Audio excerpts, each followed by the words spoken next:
आशा करता हूं आप सभी अच्छे होंगे। 18 अप्रैल 2020 के हरियाणा के इंपॉर्टेंट करंट अफेयर हम इस वीडियो लेक्चर सीरीज में पढ़ने जा रहे हैं। राधे राधे प्यारे बच्चों। कोरोना वायरस के अब तक दुनिया भर में केसेस जो हैं वो 22,31,792 हो चुके हैं और मरने वालों की संख्या 1.5 लाख को क्रॉस करके 1,53,245 हो चुकी है अब। और रिकवर जो हुए हैं वो है 5,68,409 केस ऐसे भी हैं जो इससे ठीक भी हुए हैं। स्थिति ज्यादा खराब तो अमेरिका की है। आप देखिएगा ये केसेस 7 लाख का आंकड़ा छूने जा रहा है, 6,98,851 और यकीनन जब आप इस वीडियो को देख रहे होंगे तो ये आंकड़ा 7 लाख को भी हो सकता है क्रॉस कर जाए, क्योंकि डेटा जो है केसेस जो है वो 20,000 प्लस ही नए आ रहे हैं। ठीक होने वालों की संख्या तो काफी कम है, 60,000 ही है नए केसेस के मुकाबले देखा जाए, और मरने वालों की संख्या जो है वो 36,000 हो चुकी है। और स्पेन दूसरे नंबर पे है, इटली तीसरे पे, फ्रांस चौथा, फिर जर्मनी, यूके और चाइना, ईरान, टर्की, ये जो टॉप कंट्रीज है, टॉप 10 कंट्रीज आप कह दीजिएगा अभी फिलहाल के लिए दुनिया भर में। और हमारे प्यारे भारत के केसेस है 14,352 और जो मरने वालों की संख्या है वो 486। दिन भर तक तो महाराष्ट्र में कोई केस नहीं आया था, लेकिन अब जब लास्ट अपडेट मैंने देखा है तो 118 केसेस नए आ चुके हैं। 3,320 जो है वो टोटल कंफर्म केस हो चुके हैं महाराष्ट्र में। हमारे हरियाणा की बात करता हूं तो हरियाणा के अंदर भी 8 केसेस इंक्रीज हुए हैं कल के मुकाबले और 223 संख्या हो चुकी है। मरने वालों की संख्या तो टोटल 3 ही है, हालांकि ठीक ज्यादा हुए हैं हरियाणा में आज, और 21 लोग जो हैं वो ठीक हुए हैं। नू के अंदर जो है कल तक 50 थे, 6 केसेस नए इंक्रीज होके 56 हो चुका है ये आंकड़ा। और पंचकुला के अंदर 2 केस जो है और नए आए थे, 6 और 2 8, यहाँ पे जो है 2 नए केस आए हैं। चलिएगा क्वेश्चन स्टार्ट करते हैं। उससे सबसे इंपॉर्टेंट क्वेश्चन पहला ही है कि हाल ही में हरियाणा को कितने जोन में बांट दिया गया है। थोड़े दिन पहले मैंने आपको एक क्वेश्चन पढ़ाया था कि हरियाणा को 3 जोन में बांटा है, लेकिन अभी फिर एक अपडेट आया है कि हरियाणा को 3 की बजाय 4 जोन में बांट दिया गया है। डी ऑप्शन जो है इस क्वेश्चन का हमारा वो बिल्कुल ठीक है। देखिएगा 3 जोन तो पहले वाले आपको पता ही है, एक तो रेड जोन था, एक ऑरेंज जोन था और एक आपका ग्रीन जोन था।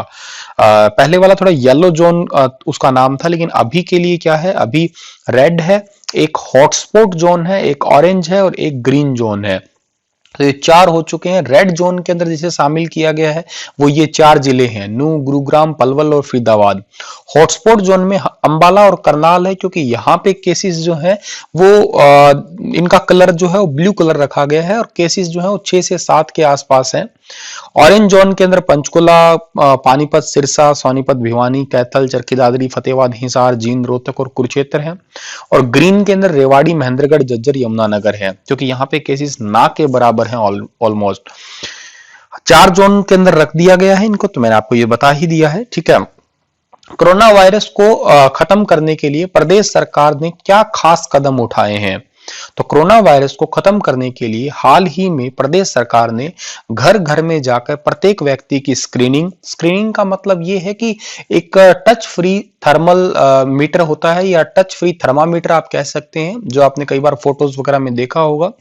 तो उससे क्या होगा, बॉडी का नॉर्मल टेम्परेचर चेक किया जा सकता है कि क्या टेम्परेचर है। और खांसी, जुकाम या बुखार होने पर कोरोना का टेस्ट करवाना, ये दोनों जो है हरियाणा सरकार ने जो है कदम उठाए हैं। और ये किसने घोषणा की है, ये हमारे हरियाणा के गृह और स्वास्थ्य मंत्री, जिनका नाम है अनिल विज।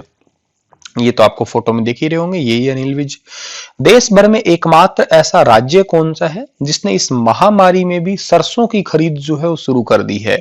तो देखो, सरसों की खरीद शुरू करने वाला एकमात्र राज्य हमारा हरियाणा ही राज्य है, ठीक है। ए ऑप्शन सही रहेगा हमारे इस क्वेश्चन का। सरसों की खरीद भी शुरू की है और के साथ ही सरसों पर न्यूनतम समर्थन मूल्य जो है उसको भी लागू कर दिया है। हरियाणा की बात हो रही है तो हरियाणा को मैप में देखिएगा, हम भारत में यहाँ पे बसते हैं। हरियाणा का टोटल एरिया है 44,212 वर्ग किलोमीटर। चंडीगढ़ हमारी जो है वो राजधानी है। गवर्नर का नाम है सत्यदेव नारायण आर्य और जनसंख्या जो है 2.54 करोड़ है। और बात करता हूं मुख्यमंत्री, तो मनोहर लाल खट्टर है। हाल ही में किस जिले में टेक्सटाइल उद्योग चलाने के निर्देश दिए गए हैं। तो टेक्सटाइल उद्योग जो है हरियाणा में, टेक्सटाइल उद्योग के लिए फेमस तो एक ही जिला है, वो है पानीपत। और पानीपत को जो है टेक्सटाइल उद्योग चलाने के निर्देश दिए गए हैं अभी हाल ही में। पानीपत में 30% उद्योग जो है वो चलने लगेंगे अब इस घोषणा के बाद में। और 20 अप्रैल से विशेष आर्थिक क्षेत्र, एक्सपोर्ट ओरिएंटेड यूनिट और औद्योगिक टाउनशिप और ग्रामीण इलाकों में मैन्युफैक्चरिंग का काम जो है वो शुरू कर दिया जाएगा। सोशल डिस्टेंसिंग के रूल को तो मेंटेन रखा ही जाएगा। पानीपत की बात हो रही है तो मैप में देखिएगा, ये है पानीपत। पानीपत सबसे ज्यादा फेमस है अपने युद्धों के लिए। 3 युद्ध हुए थे पानीपत में, पानीपत का पहला, पानीपत का दूसरा और तीसरा।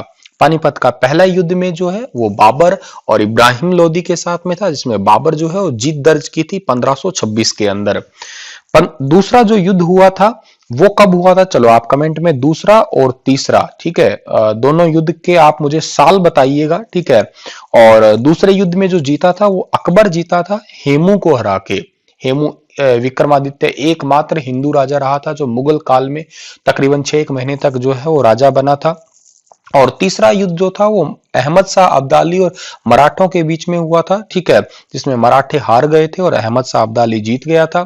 और जो तीसरा युद्ध था इसकी वजह से मराठों का काफी सारा खून बहा था, और वो पानीपत की जगह भी है, वहां पे कहते हैं खून जम गया और वो जगह काली पड़ गई। एक क्षेत्र पड़ता है काला अंब करके वहां पे, ठीक है, तो काला अंब भी पानीपत में ही आया करता है, तो आप ये याद रखिएगा। इन दोनों के ईयर बताइएगा कि कौन कौन से साल में हुए थे ये, और इतना हिंट दे दिया है मैंने आपको। स्थापना पानीपत की हुई है 1 नवंबर 1989 को। क्षेत्रफल 1268 वर्ग किलोमीटर। तहसील पानीपत, सामलखा, भापोली, इसराना और उप तहसील मड लोडा है। पानीपत को किसी और नाम से पुकारा जाता है, उनमें सबसे फेमस है बुनकरों का शहर, हैंडलूम सिटी, पेट्रोकेमिकल हब और पानीपत रिफाइनरी की वजह से, और कास्ट ऑफ कैपिटल, ठीक है, रिसाइकलिंग के लिए जो है कास्ट ऑफ कैपिटल के नाम से इसे पुकारा जाता है। मेले जो है कलंदर शाह की मजार का मेला, ये काफी इंपॉर्टेंट है, एग्जाम में अक्सर आया करता है ये। शिवरात्रि का मेला, पथरी माता का मेला, देवी तालाब मंदिर और सिद्ध शिव शनि धाम मंदिर जो है वो हरियाणा के पानीपत में है ही। उद्योगों में हैंडलूम उद्योग तो आता ही आता है। पंचरंगा अचार उद्योग भी एग्जाम के लिए काफी इंपॉर्टेंट है। बाकी फर्टिलाइजर, नेशनल केमिकल, डिब्बाबंद सूखी सब्जी उद्योग, ये भी पानीपत के प्रमुख उद्योगों में से शामिल हैं। हाल ही में हाईकोर्ट लीगल सर्विस अथॉरिटी ने किस ऐप से सुनवाई करने का निर्णय लिया है। देखिएगा, अभी कोर्ट तो लगाया नहीं जा सकता क्योंकि लॉकडाउन का टाइम चल रहा है और लोग आएंगे, भीड़ इकट्ठी होगी, तो वही फिर प्रॉब्लम ज्यादा क्रिएट हो सकती है। इस वजह से हाईकोर्ट लीगल अथॉरिटी कोर्ट ने जो है गूगल ड्यू ऐप से जो है वो सुनवाई करने का फैसला लिया है।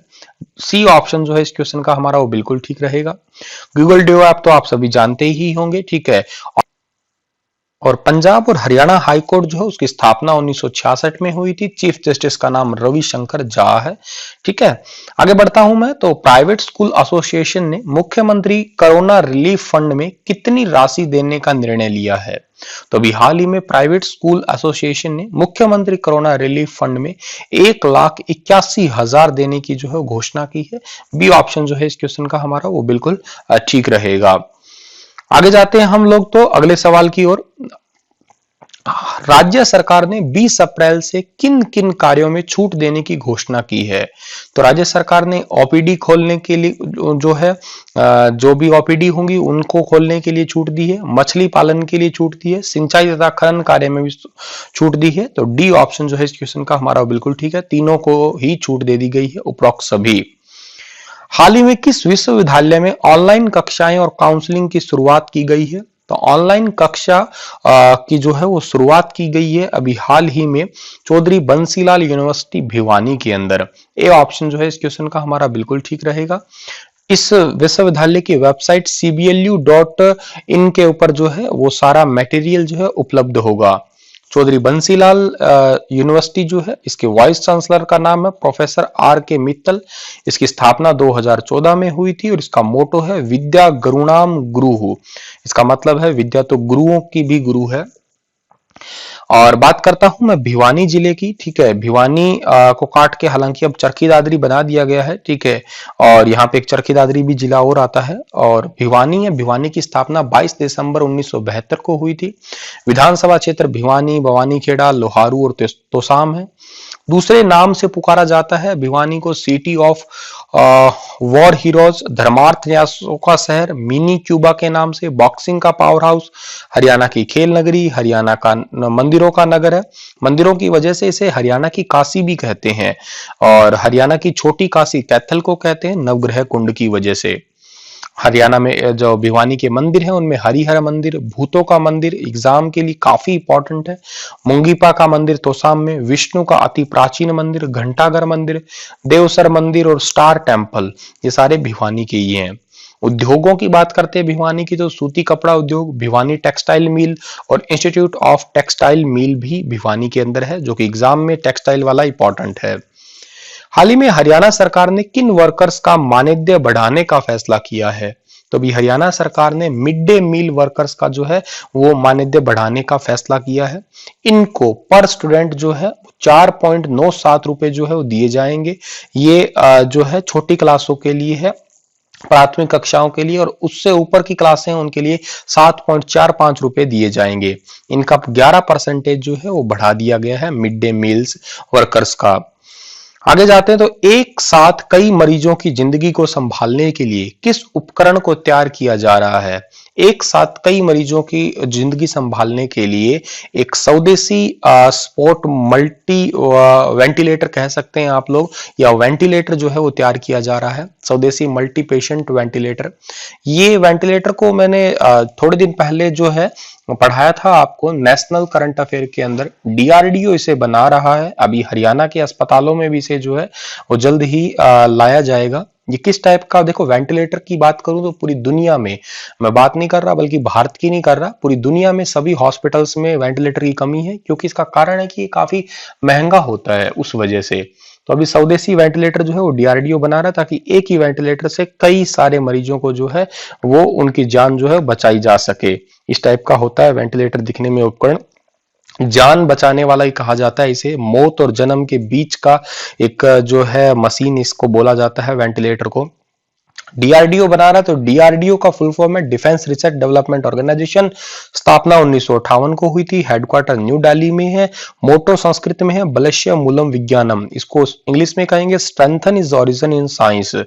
और इसके जो चेयरपर्सन है उनका नाम है जी सतीश रेड्डी, और डीआरडीओ डे मनाया जाता है 1 जनवरी को। आप सोच रहे होंगे सर डीआरडीओ तो मिसाइल बनाया करता है, तो वेंटिलेटर कैसे बनाने लग गया?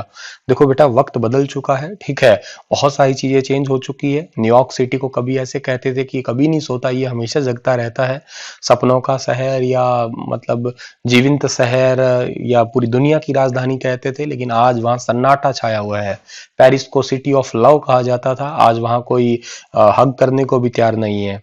तो देखो वक्त बदल चुका है, तो वक्त के साथ में काफी सारी चेंजेस जो है वो आए हैं। चलिए इसी के साथ में ये लेक्चर समाप्त होता है। आप हमेशा हंसते रहना, मुस्कुराते रहना। हम फिर मिलते हैं कल सुबह 7 बजे। राधे राधे बच्चों।